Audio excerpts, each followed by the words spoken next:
जय हिंद साथियों, वंदे मातरम, भारत माता की जय। सभी को बहुत बहुत साधुवाद, आशीर्वाद।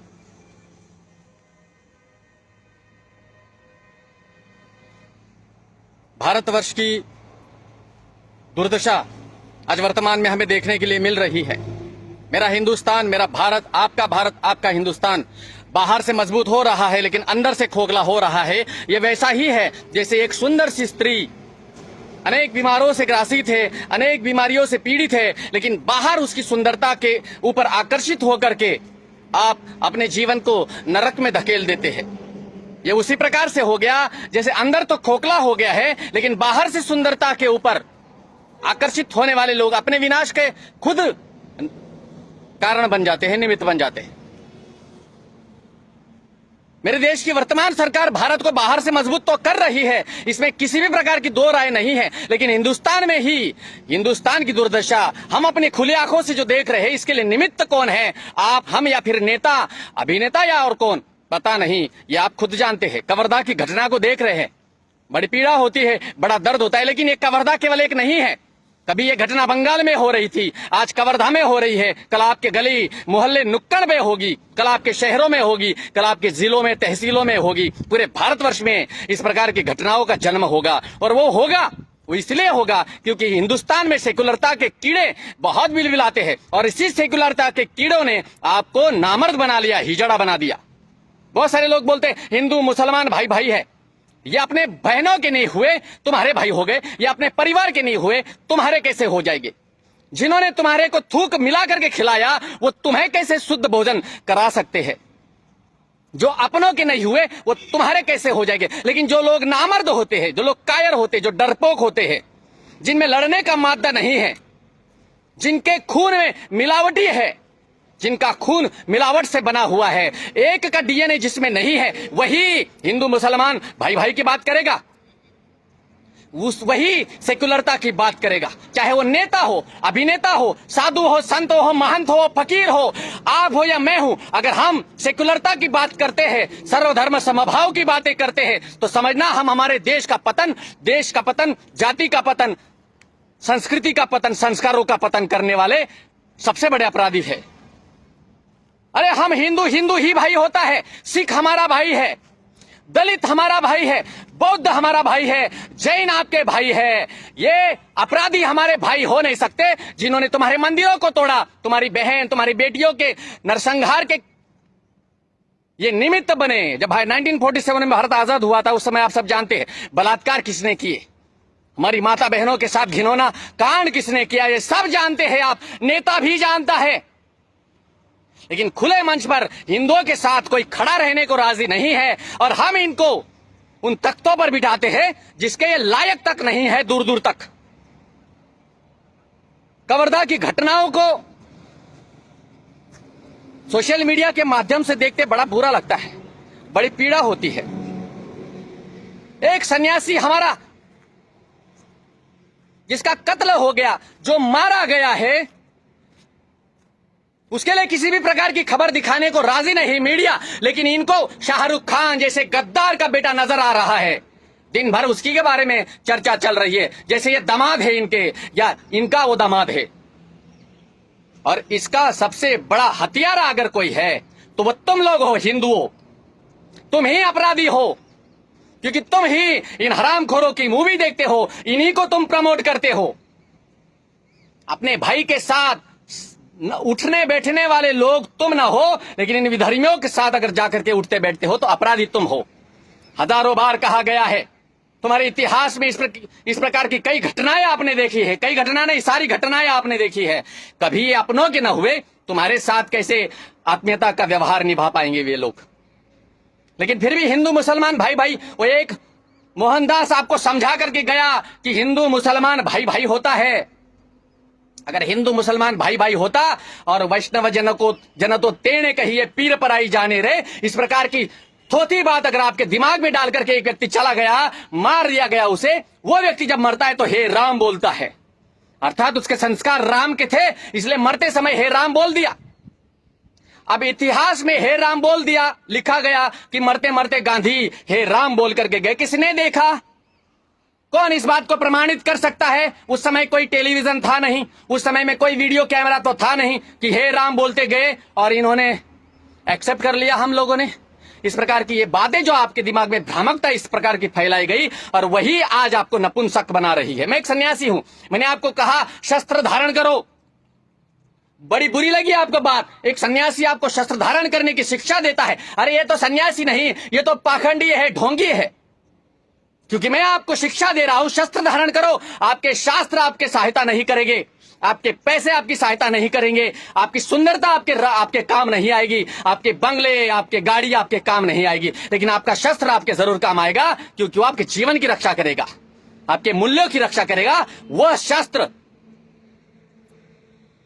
जो आज इन नामर्दों ने थाम करके बैठे हैं तुम्हारी संस्कृति को नष्ट करने के लिए।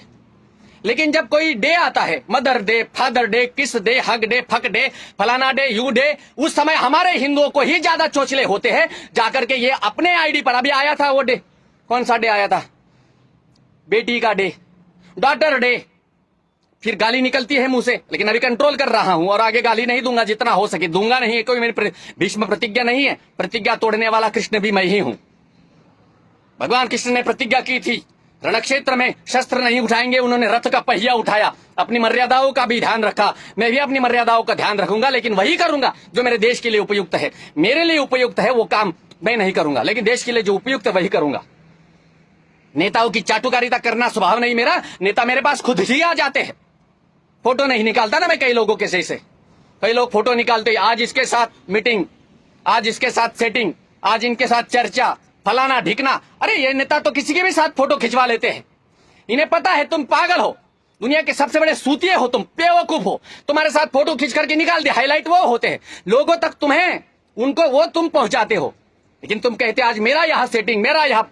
तुम साले मूर्ख हो, गधे हो, और तुम गधों के कारण ये सेकुलरता के कीड़े जिनको काट खाई ये कुर्सी पर बैठते हैं, और यही तुम्हारी माता बहनों के हत्यारे होते हैं। तुम्हारे मंदिर तोड़े जाते हैं, तुम निमित्त हो। तुम्हारे महंतों की हत्या होती है, तुम निमित्त हो। हिंदू खुद हत्यारा है अपने साधुओं का, अपने धर्म का, अपनी संस्कृति का। तुम अपनी विरासत नहीं बचा सकते क्योंकि तुम पापी हो, और तुम्हारे जैसे पापियों के देश में मुझे भी रहना पड़ता है। मुझे म्यांमार से निमंत्रण आया, गुरुजी आप म्यांमार में आ जाओ। मैं मेरे देश को छोड़ना नहीं चाहता। मुझे अमेरिका से निमंत्रण आया, कनाडा से निमंत्रण आया, ऑस्ट्रेलिया से निमंत्रण आया, न्यूजीलैंड से निमंत्रण आया, यहां तक कि साउथ अफ्रीका से निमंत्रण आया। गुरुदेव आप यहां आ जाइए, आपका राशन कार्ड यहां बना देते, आपको यह जितनी जगह चाहिए यहाँ, लेकिन आपकी जरूरत है हमें। मुझे मेरे देश की जरूरत है, मुझे किसी देश की जरूरत नहीं। मरूंगा तो मेरे देश में, मेरे शरीर की मिट्टी होगी तो मेरे देश में ही वो प्रवाहित हो जाएगी, क्योंकि मुझे मेरे मिट्टी से प्रेम है, मेरे देश से प्रेम है। तुम्हें नहीं है, इसीलिए तुम्हें कीड़ा काट खाया है। सेक्युलरता का हिजड़ा है वो व्यक्ति जो सेक्युलरता की बात करता है। मुझे अभी मेरी एक शिष्या, उसने पूछा तो मैंने उसको वही जवाब दिया, वो दोहराता हूं यहाँ। सेक्युलर का मतलब क्या होता है? जो नामर्द है वो सेक्युलर, जो गांडू है एक नंबर का वो है सेक्युलर, जिसमें लड़ने का मादा नहीं वो है सेक्युलर, जिसको अपने बहन बेटियों के साथ बलात्कार करने वालों से डर लगता है वो है सेक्युलर, जिसको अपने धर्म पर विश्वास नहीं वो है सेक्युलर, जिसके अपने साधु संतों के प्रति घृणा है वो है सेक्युलर, जो अपने माँ बाप की औलाद होने के बावजूद भी अपने माँ बाप की औलाद नहीं है इस प्रकार से प्रमाणित करना चाहता है वो है सेक्युलर, जिसको अपने धर्म से कोई लगाव नहीं, जुड़ाव नहीं, आत्मीयता नहीं वो है सेक्युलर, जिसको खून देखकर उल्टियां होने लगती है वो है सेक्युलर, जो लड़ना नहीं जानता वो है सेक्युलर, जिसको अपने परिवार की चिंता नहीं वो है सेक्युलर। क्योंकि परिवार की अगर वास्तविकता में चिंता हो तो तुम हिंदुओं के साथ खड़े हो जाओगे, प्रधानमंत्री नरेंद्र मोदी के साथ खड़े हो जाओगे। नरेंद्र मोदी की जगह अगर मैं भी होता तो मुझे मजबूरन ही सही वो कार्य करने पड़ते। आपने एक क्लिप देखी होगी 2 अक्टूबर को, गांधी जी के तस्वीर पर हमारे माननीय योगी जी ने तस्वीर पर हार डाला, फूल मालाएं चढ़ाई, पुष्पवृष्टि की। आपने कुछ लोगों ने गालियां तक दी वहां, लेकिन मूर्खों तुम समझ नहीं सकते। ऐसे पहुंचे हुए जो हस्ती है, चाहे वो प्रधानमंत्री मोदी हो, योगी हो, उनको समझने के लिए तुम्हें कई जन्म लेने पड़ेंगे। सेक्युलरता को जो जामा पहन करके बैठे हैं आप, इसको उतार करके फेंकना होगा, तब समझ में आएगा। कवर्धा की घटना को देखा, वो हरामखोर खंभों के ऊपर चढ़कर हमारे भगवा को फेंक रहे हैं, और वहां भी रहने वाले जो हिंदू देख रहे हैं। साले हिजड़ो तुम्हारे भगवा का अपमान हो रहा है। भगवा शब्द के साथ एक न शब्द जैसे ही जोड़ा जाता है, भगवान बोला जाता है। उस भगवा के लिए, उस भगवान के लिए कई लोगों ने अपना प्राण अर्पण कर दिया, कई लोगों के परिवार उजड़ गए, भगवा उतर करके फेंक दिया गया, लेकिन हिजड़ों की तरह देखते रह गए, कुछ न कर पाए। बाद में हिंदू जागृत हुआ, लेकिन हिंदू जब जागता है ना तब बड़ा आतंक मचाता है। यह भी तरह का लिख सत्य है। तो जाग जाओ हिंदुओं, कब तक तुम लोगों के लिए जगाने के लिए बोलना होगा हमें। लोकतांत्रिक देश है, इस सन्यासी को हाथ में शस्त्र लेकर के किसी के साथ वो व्यवहार मैं नहीं कर सकता, क्योंकि फिर मुझे अंदर डाल दिया जाएगा। इसलिए शब्दों के जरिए मैं आपको जगाने का प्रयास करता हूं, और जो बाकी कार्य करता हूं वो दिखा नहीं सकता और दिखाऊंगा भी नहीं, इतना बेवकूफ मैं नहीं हूं। तो जाग जाओ, कवर्धा की घटना देखो, तुम तुम्हारे भाइयों के साथ बैठो, किसी दलित के घर जाकर के पानी पी लो, भोजन कर लो, उसके दलित के हाथों से अपने भगवान का अभिषेक करवा लो, पूजा पाठ करा लो, क्योंकि वो तुम्हारा भाई है। ना दलित शब्द है, ना चमार, भंगी, शूद्र नहीं, ऐसे शब्द शास्त्रों में कहीं नहीं। अगर दलित होता, दलित अपराधी होता, तो निषाद राज का मित्र परम भगवान श्री राम एक थाली में खाना नहीं खाते, एक गुरुकुल में पढ़ाई नहीं करते। ये सिर्फ तुम्हारे मन के अंदर मानसिक विकृति डालने वाले इन कांग्रेसी की देन है, अंग्रेजों की देन है, और इन मुगलों की देन है, जो तुम्हें कमजोर करने के लिए निमित्त बने, और तुम हिजड़ों के भांति कमजोर बनते गए। तुम्हें अपने साधु संतों से लगाव नहीं। बहुत सारे लोग कहते हैं कि अरे आचार्य सूर्य सागर मतलब बंदूक, आचार्य सूर्य सागर मतलब तलवार, आचार्य सूर्य सागर मतलब शस्त्र में वो जयते, आचार्य सूर्य सागर मतलब धर्म हिंसा तथैव च। बस इतना ही आपको मेरा परिचय है। लेकिन वो क्यों है, क्यों इतनी आत्मा मेरी दुखती है, क्यों इतना मन तड़पता है, इसके पीछे का रहस्य भी तो तुम समझने का प्रयास करो, अपने आप मुझसे तुम्हें प्रेम हो जाएगा। बस क्या बोलूं ज्यादा, इतना ही सही। बस कवर्धा की घटना को देख करके बड़ा बुरा लग रहा है। वहां पर 60,000 वोटों से जीतता है एक मुसलमान विधायक। उस विधायक को जिताने वाले तुम हिंदू कवर्धा वाले, अपराधी तुम कवर्धा वाले हो। तुम्हारे भगवा का अपमान हुआ, अपराधी तुम कवर्धा वाले हो। तुम्हारे भगवान का अपमान हुआ, अपराधी तुम हो, क्योंकि तुमने उस मोहम्मद को, क्या नाम है उसका पता नहीं, विधायक का 60,000 वोटों से जिता दिया। अपराधी तुम हो। दिल्ली में सारे विधायक जीत गए हिंदुओं के, लेकिन फिर भी अपराधी वही है, क्योंकि तुम लोगों को बड़ी चाटुकारिता का आदत पड़ा है। गुलामी में जिंदगी गुजारने की आदत पड़ गई। गुलाम हो तुम, बेड़िया पैरों में, हथकड़िया हाथों में। इसी प्रकार की जिंदगी में तुम्हें बड़ा आनंद आता है। जियो, कुत्तों के जैसे जीवन जियो, शेरों के जैसे जिंदगी जीने के पात्र नहीं हो तुम। और जो पात्र है वो फिर अपनी आवाज उठाएगा, लड़ेगा, लड़ते लड़ते मरो। एक दिन का जिंदगी जियो शेरों की तरह, कुत्ते के जैसे 20 साल मत जियो। चाटुकारिता बहुत हो गई। अब प्रेम करो अपने सनातन से, प्रेम करो महावीर से, प्रेम करो महाकाल से, प्रेम करो अपने परिवार से, प्रेम करो अपने संतों से, महंतों से, मंदिरों से। जब वो संकटों की घड़ियों से जूझते हैं, साथ में खड़े हो जाओ। मेरा दुर्भाग्य यह है, मेरे पिताजी को आज 1 महीना हो गया।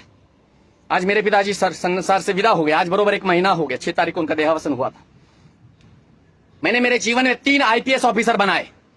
मैंने अपने जीवन में बड़े बड़े नेताओं को बनाया। नाम नहीं लूंगा किसी का, मेरे अपराधी है वे सारे। लेकिन जब मैं ऐसे कठिन परिस्थितियों से गुजरा हूं, मेरे सामने खड़े नहीं हुए। वो